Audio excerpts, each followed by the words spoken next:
semangat kita untuk pagi hari ini. Udah pada mandi belum? Ih, aku sih udah wangi. Yang pasti udah ganteng dan cantik-cantik ya, Ci. Oke, hari ini kita mau memulai ibadah kita. Sebelumnya kita mau lipat tangan, tutup matanya, kita mau berdoa. Tuhan Yesus, terima kasih untuk hari ini.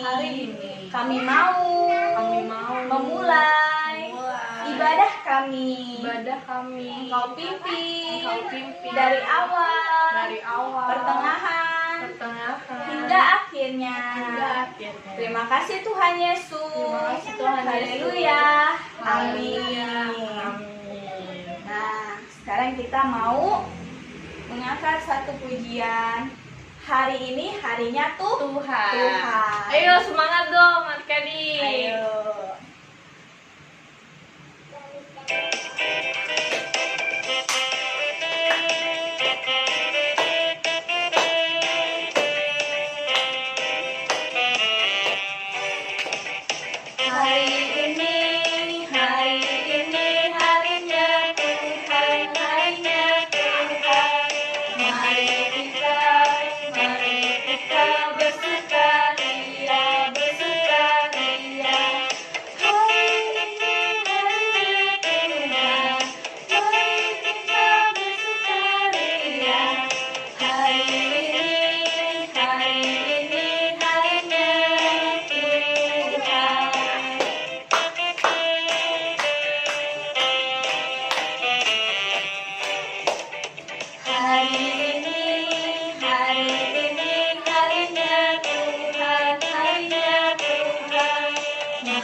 Oke, masih semangat memuji nama Tuhan adik-adik? Semangat dong. Coba nih kita tes dulu ya Cici. Iya, ayo. Oke.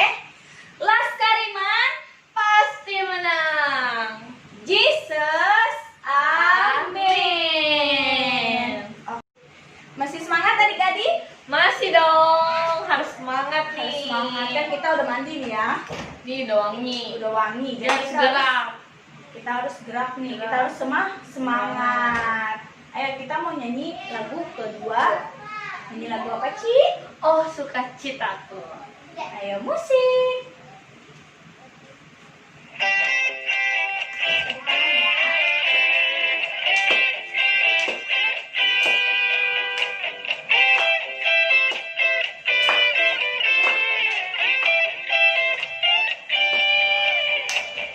Oh, sukacitaku, pam pam pam pam, sejak ku jumpa Yesusku.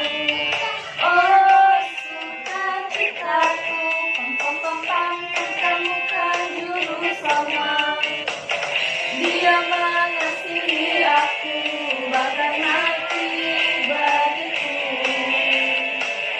Sukacitaku kini penuh. Padanya aku berharap, pada Yesus Allah yang hidup. Padanya aku berserah, engkau semua kehidupanku.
kita udah memuji Tuhan tuh, udah Ya. semangat. Nah, sekarang waktunya kita menaikkan pujian untuk mendengarkan firman Tuhan. Kita mau menyanyikan lagu Terima Kasih Tuhan.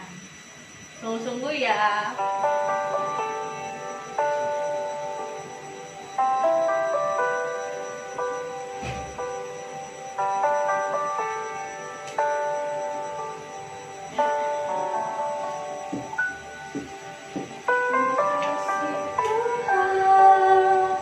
Untuk kasih setiamu yang ku alami dalam hidupku.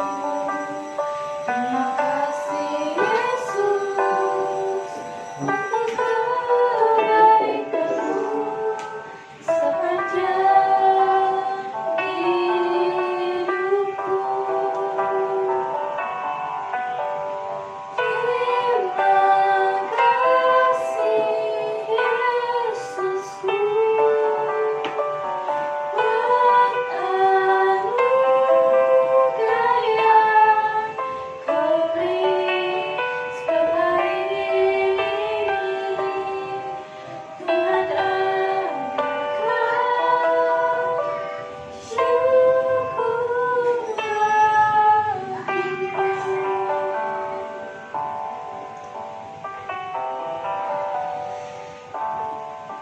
Terima kasih Tuhan untuk kasih setiamu yang ku alami dalam hidupku. Terima kasih Yesus untuk kebaikanmu sepanjang hidupku. Terima kasih Yesusku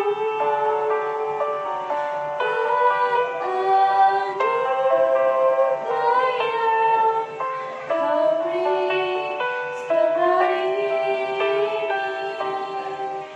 Tuhan syukur bagimu.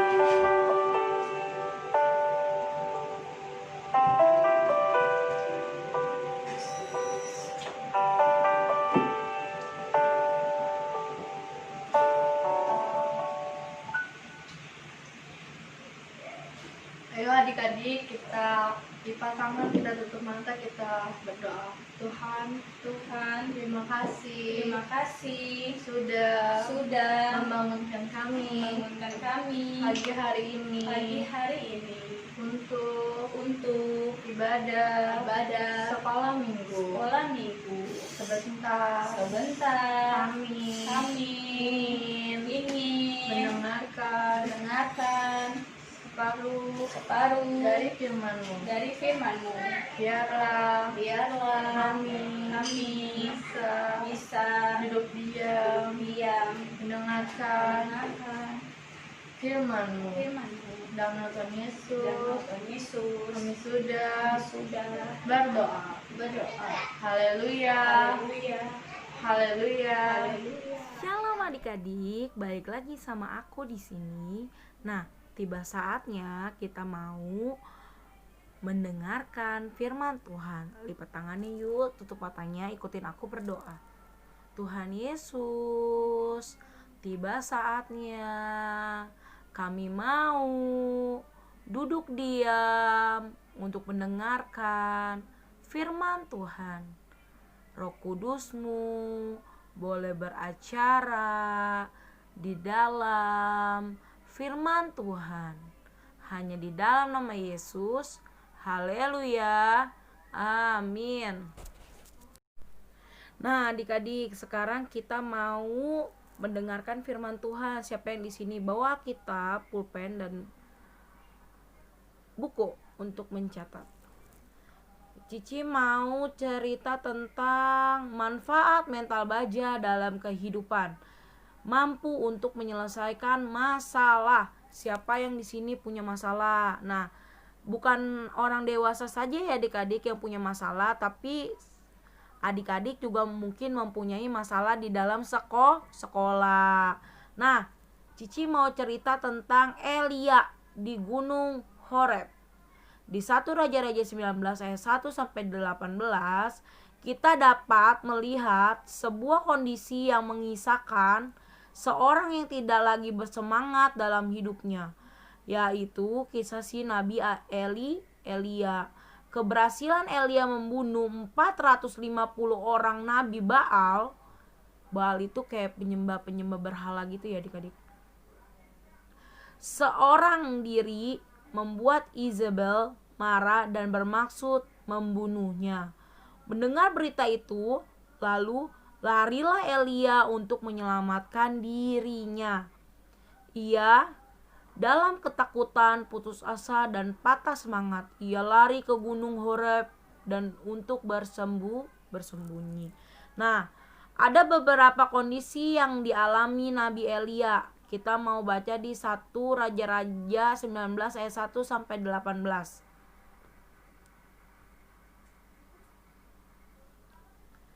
1 Raja-Raja 19 ayat 1 sampai 18. Elia di Gunung Horeb.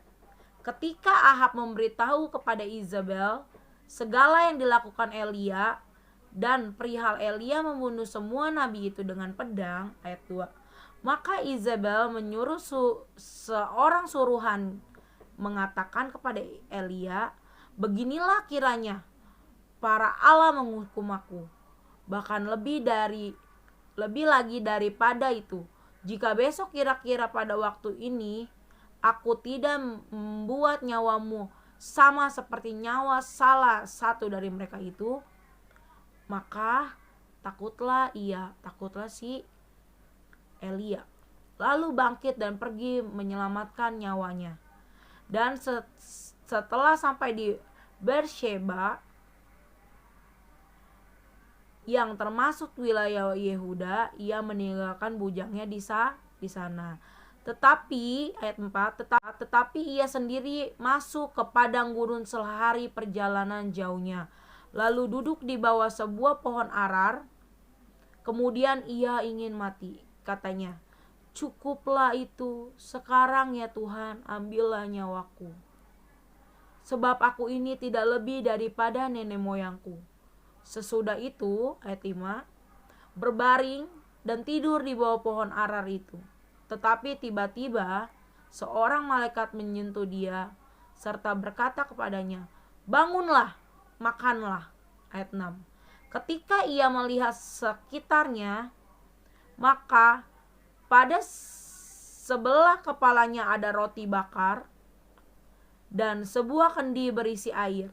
Lalu ia makan dan minum, kemudian berbaring pula. Ayat 7. Tetapi malaikat Tuhan datang untuk kedua kalinya dan menyentuh dia serta berkata, bangunlah, makanlah, sebab kalau tidak perjalananmu nanti terlalu jauh bagimu. Ayat 8. Maka bangunlah ia, lalu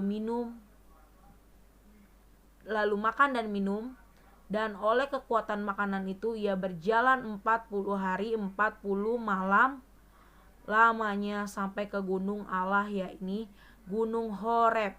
Nah, Cici ayat 1 sampai 8 aja Cici bacain. Nah, ada beberapa kondisi kenapa Nabi Elia itu sangat putus asa dan patah semangat. Nih, 1. Karena ia kelelahan. Dia kelelahan karena dia menempuh perjalanan yang sangat panjang. Berapa? 40 hari 40 malam sampai ke Gunung Horeb. Tadi ayat 1 Raja-Raja 19 ayat 4b. Dan yang kedua, kenapa dia merasa putus asa, ia ketakutan dan dia patah semangat? Karena ia merasa gagal membuat bangsa Israel bertobat. Dan yang ketiga, kenapa si Elia putus asa dan takut dan patah semangatnya? karena ia merasa kesepian. Hanya seorang diri saja dalam pergumulan kebenaran Allah. Di 1 Raja-Raja 19 ayat 10. Yuk kita baca yuk. Jawabnya, aku bekerja segiat-giatnya bagi Tuhan Allah semesta alam, karena orang Israel meninggalkan perjanjianmu, meruntuhkan mezbah-mezbahmu, dan membunuh nabi-nabimu dengan pedang. Hanya aku seorang dirilah yang masih hidup, dan mereka ingin mencabut nyawaku. Nah, yang tadi 3 poin itu jangan lupa kenapa si Elia bisa ketakutan, bisa putus asa dan patah semangat. Ada beberapa kondisi karena dia mempunyai kondisi yang dialami Elia. Ia kelelahan fisik, yang pertama ia merasa telah gagal membuat bangsa Israel bertobat, dan yang ketiga ia merasa kesepian. Nah, tapi jangan khawatir adik-adik, karena kita sebagai anak Tuhan memiliki mental baja, kita bisa menyelesaikan masalah dengan cara, nih yang pertama, dengan cara berdoa dan mendekat kepada Tuhan. Orang yang memiliki mental baja bisa selalu menyelesaikan masalah dengan Tuhan. Tuhan akan selalu yang berperang melawan masalah tersebut. Kita mau berdoa dan mendekat kepada Tuhan. Yang kedua, menguatkan iman. Tuhan akan selalu memberikan jalan keluar kepada anak-anaknya yang meminta tolong kepada dirinya. Mazmur 34 ayat 19. Kemalangan orang benar banyak, tetapi Tuhan melepaskan dia dari semuanya itu. Kemalangan orang benar itu banyak, tetapi Tuhan melepaskan dia dari semuanya itu. Nah, yang ketiga, memiliki sikap tidak mau menyerah. Di masalah apapun yang kita hadapi, kita harus hadapi dengan pantang menyerah. Di 2 Tawarik 15, kita mau baca 2 Tawarik 15 ayat 7.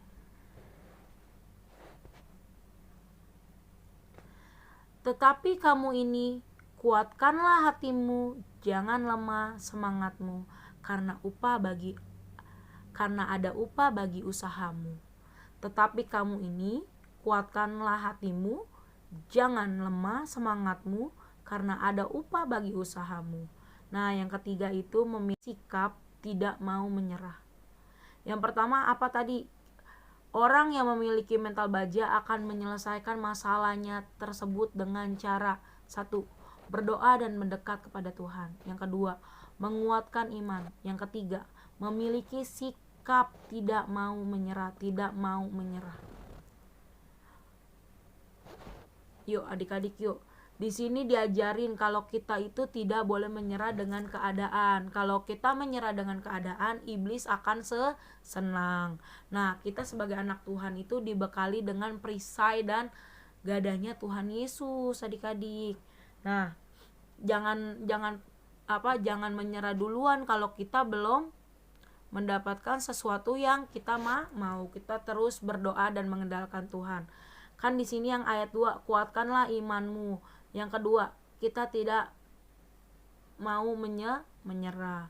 Nah, Tuhan itu ada buat kita semua. Kan ada lagunya yang big or small, yang sa aku bisa, ta bertalenta, bersama Tuhan aku bisa. Nah, jadi kita bersama Tuhan kita pasti bisa ya adik-adik. Nah, kita mau belajar dari si Elia. Meskipun si Elia kelelahan fisik, ia merasa gagal, ia merasa kesepian, tapi dia tetap berpegang teguh kepada Tuhan Yesus. Yuk, lipat tangannya, tutup matanya yuk adik-adik, yuk kita mau berdoa, kita mau akhiri firman Tuhan pada pagi hari ini. Tuhan Yesus, terima kasih untuk firman Tuhan. Biarlah Tuhan kami boleh belajar dari Elia. Biarlah kami boleh memiliki hati seorang hamba, seorang anak yang sungguh-sungguh berpegang teguh kepada Tuhan Yesus, yang memiliki iman yang kokoh, yang terus berusaha tidak menyerah dengan keadaan. Terima kasih Tuhan Yesus. Terima kasih Tuhan. Biarlah Tuhan Kau memberkati kami semua yang ibadah online pada pagi ini. Yang di dalam nama Yesus, haleluya, amin. Dadah adik-adik.